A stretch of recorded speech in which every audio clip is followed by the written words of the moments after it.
Quelque part dans notre galaxie se trouve une petite planète pas comme les autres. La Terre. Au cœur de ce monde fabuleux vivent 3 personnages uniques. Les Maximini. Mila est intelligente, sensible et un peu craintive, mais sa sagesse est un atout précieux. Pete est un enthousiaste. Il est parfois envahissant, mais il a une énergie débordante et une soif de liberté qui l'amène toujours plus loin. Quant à Sid, c'est un bon vivant. Il aime manger par-dessus tout, et il est un peu peureux. Mais son amitié est indestructible et on peut toujours compter sur lui. Pete, Sid et Mila vous transportent dans leur univers et vous font découvrir la Bible comme jamais auparavant. Grâce au bibloscope, ils voient et écoutent les histoires de manière totalement nouvelle et font connaissance avec les habitudes et les coutumes de l'époque. Mais ils ne sont pas seuls. Plusieurs centaines de kilomètres au-dessus de leur tête se trouve Kaz. Ce castor aux origines incertaines est un génie du monde informatique qui guide les Maximini. Depuis son vaisseau spatial et grâce à ses nombreuses innovations technologiques, il transmet son savoir phénoménal aux Maximini. Sans plus attendre, en route pour la découverte, avec les Maximini.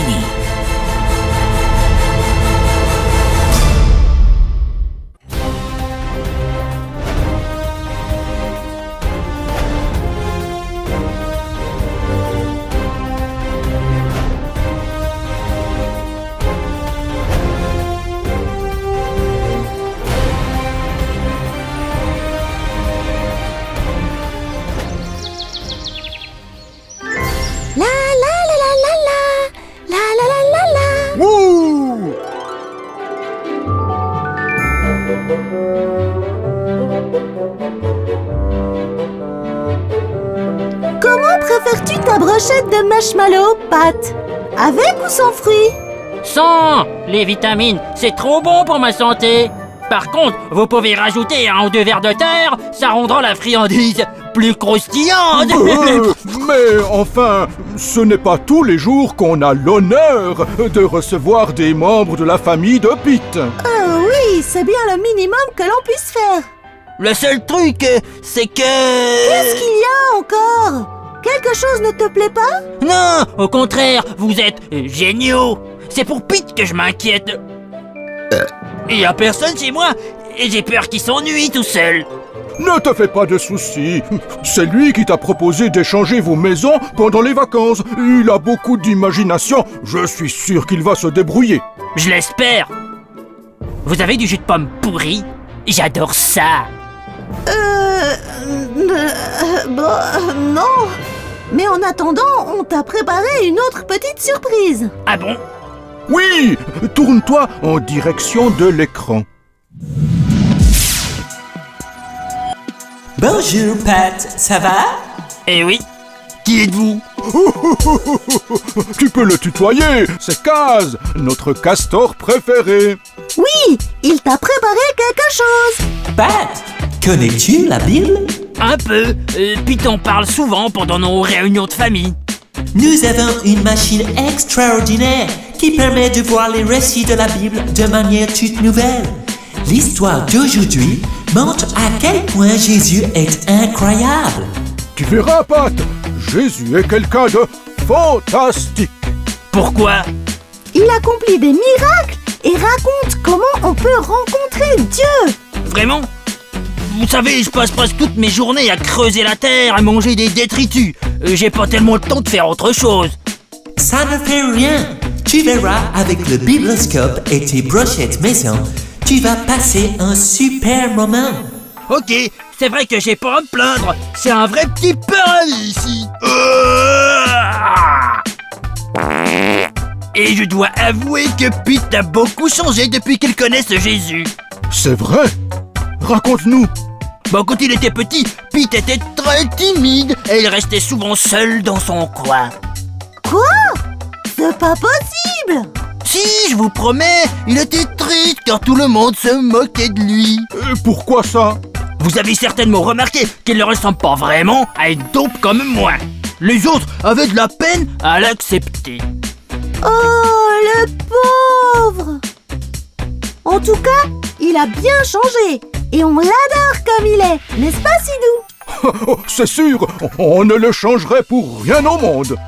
Dans ce récit, les disciples vont découvrir que Jésus est capable de marcher sur l'eau et de commander au vent de se calmer. Il va aussi demander à Pierre de lui faire confiance. Et vous verrez que tout ne va pas être facile. Voilà, tout est prêt. Vous pouvez installer le bibloscope et démarrer l'histoire.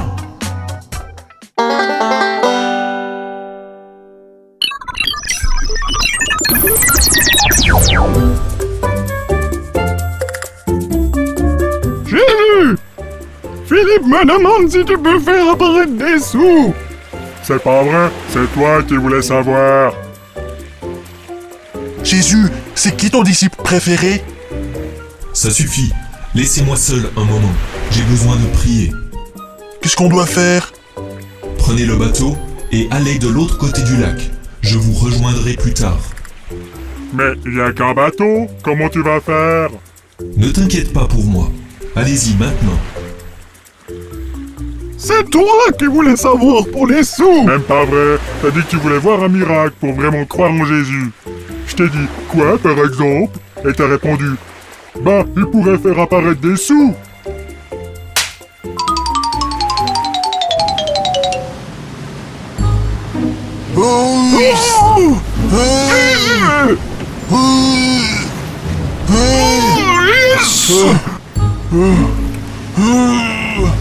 Quel vent! On n'arrivera jamais à destination si ça continue comme ça! On n'avance pas, on recule. J'en ai marre, j'en peux plus! Et Jésus, comment il va traverser? Aucune idée.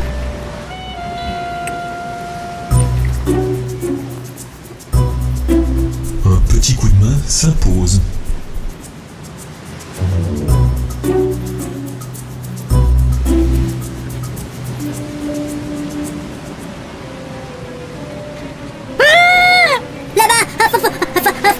Un fantôme!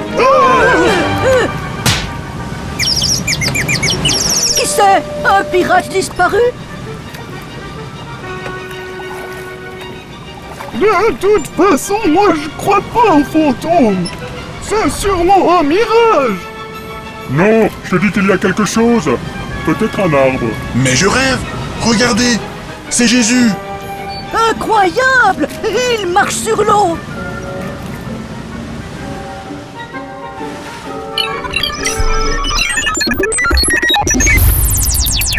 Oh ça c'est trop fort! J'ai jamais vu un truc pareil! Et vous dites que ça s'est passé pour de vrai?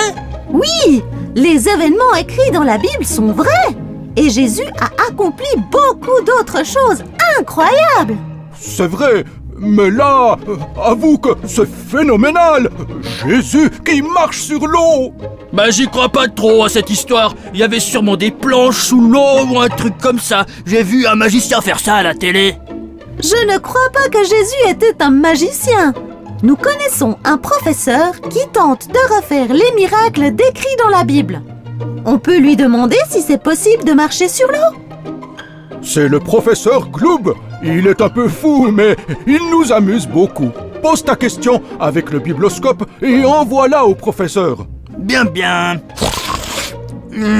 Cher professeur, est-il possible de marcher sur l'eau? Signé Pat. C'est parti. Chers amis de la science, bonjour. Bienvenue au paradis des expériences. La question du jour, est-il possible de marcher sur l'eau? Signé Pat. C'est qui ce Pat? Pete, Pat? Ils ont de drôles de noms, ces Maximini. Pout! Comment ça, Pout? Pete Pat Pout! C'est rigolo, non? Incrédus, tu as parfois un humour qui me dépasse. File dans ta chambre. Revenons à notre question. Bible, peux-tu venir un instant? J'arrive! On me demande s'il est possible de marcher sur l'eau. D'où vient cette question? Dans les évangiles de Marc et Matthieu, on peut lire l'histoire de Jésus qui marche sur l'eau. Les disciples sont dans une barque et Jésus les rejoint à pied. Les disciples sont terrifiés, mais l'histoire ne s'arrête pas là. Fascinant! Et comment a-t-il fait? L'histoire ne le dit pas. Rappelez-vous, je ne suis pas un livre scientifique, mes histoires font souvent appel à la foi. Vous avez raison. Ici, le scientifique, c'est moi. Attendez un instant, je mets en place une démonstration qui va bouleverser les lois de la physique.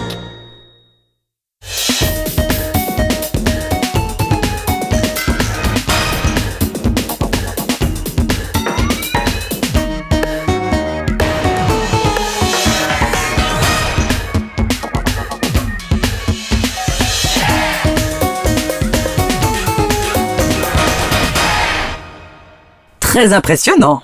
Je résume. Si un objet a une densité plus faible que la densité de l'eau, il flotte. C'est le cas du bois.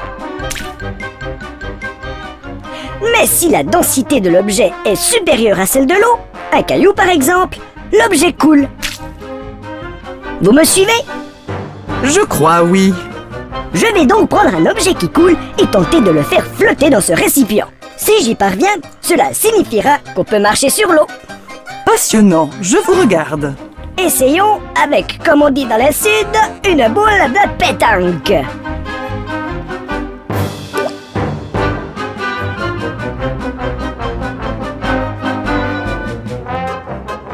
Zut, raté. Essayons avec ceci.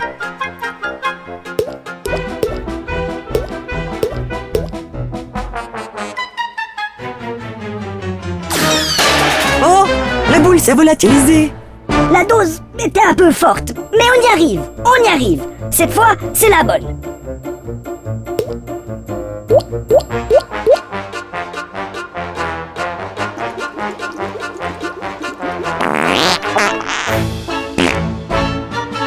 Qu'est-ce qui se passe? Ce n'est rien, Crédus. Le professeur a tenté de faire flotter une boule de pétanque. Sans succès. Mais j'y suis presque arrivé. Quoi qu'il en soit, on se retrouve très vite pour un nouveau défi. Pauvre professeur Gloob, toutes ses expériences échouent.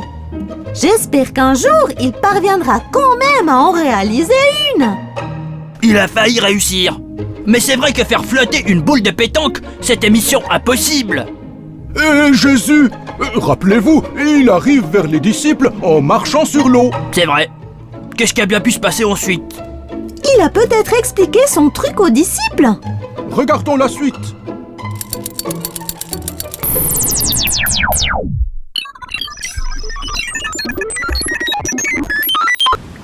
Jésus, c'est vraiment toi? Oui, c'est bien moi. N'ayez pas peur, je viens pour vous aider. Je peux venir vers toi? Bien sûr, ne crains rien. Cool! Je vais marcher sur l'eau, la classe!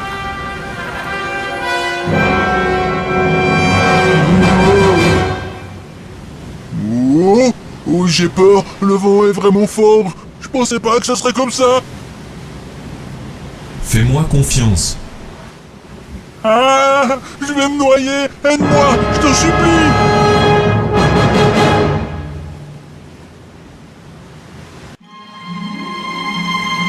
Regardez, le vent est tombé. C'est incroyable. Tu commandes aussi au vent de t'obéir. Pierre, pourquoi as-tu douté? J'étais à côté de toi. Je sais, j'ai eu peur. C'était plus fort que moi. Tu peux me faire confiance, tu sais. Traversons. Il y a beaucoup de gens qui attendent de l'autre côté.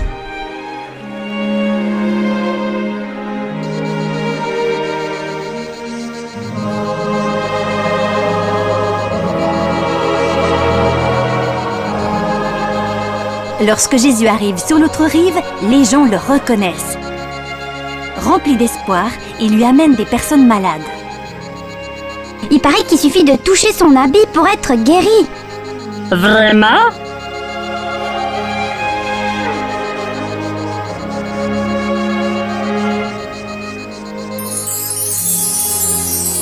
Je suis guéri, je suis guéri. Youhou, là, ma jambe. Ce jour-là, Jésus a encore guéri de nombreux malades et beaucoup de personnes ont cru en lui.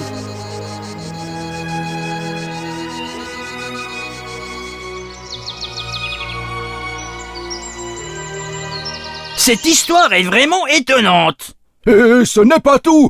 Il y a plein d'histoires comme ça où Jésus accomplit des choses extraordinaires. Pete m'a dit qu'il le connaît, c'est vrai? Bien sûr. On ne peut pas le voir ni le toucher, mais on sait qu'il vit dans notre cœur et qu'il nous accompagne tous les jours. Oui, il nous remplit de joie et nous encourage. Pat, est-ce que tu as aimé cette histoire? Ouais! Merci, Kaz! Je la raconterai à Pete puisqu'il n'a pas pu la voir. Bonne idée! Moi, j'aimerais comprendre pourquoi Pierre a coulé. On dirait que Jésus a voulu lui faire une farce. Il lui a demandé de venir et hop, le pauvre s'est enfoncé dans l'eau. Tu poses là une excellente question. Bah c'est vrai, Jésus lui a dit de venir, alors il n'aurait pas dû couler. Vous oubliez une chose, les amis. Pierre a eu peur et c'est à cause de ça qu'il n'a pas pu rejoindre Jésus. C'est vrai, Mila. Jésus demande de croire en lui et il nous propose parfois d'accomplir des choses extraordinaires. Malheureusement, nous avons souvent de la peine à croire. C'est pour ça que Pierre a coulé? Oui, il n'a pas eu une foi suffisante. Il n'a pas fait confiance à Jésus. Quel dommage! C'est vrai, mais Jésus ne l'a pas laissé se noyer. Il l'a sauvé et il a calmé la tempête. C'est l'heure, les amis. Je dois partir. Ça m'a vraiment fait plaisir de vous connaître. J'espère qu'on se reverra rapidement. Venez vers moi que je vous fasse un gros bisou. Oh, tu es une chic taupe, mais chez nous on fait pas de bisous. On agite le bras comme ça. Ah bon? Bizarre. Une puce. C'est délicieux ça. Et n'oublie pas de nous renvoyer Pete. À bientôt.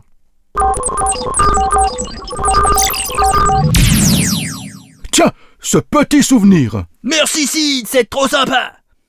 Au revoir.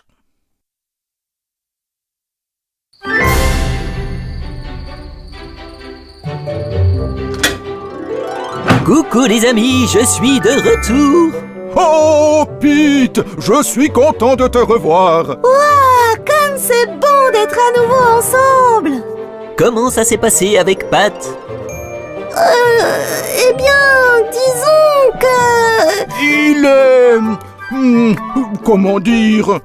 Dégoûtant? Je vous ai bien eu les amis, non? Quoi? Tu as fait exprès? Tu savais que c'est un vrai cochon? Bien sûr. D'ailleurs, quand on était petit, on le surnommait Pat le crade. Dis-moi. Oui? Tu es vraiment allé chez lui? Ça va pas? Je me suis payé une super semaine de vacances au bord de la mer. Baignade, repos, sable chaud, la grande classe, quoi.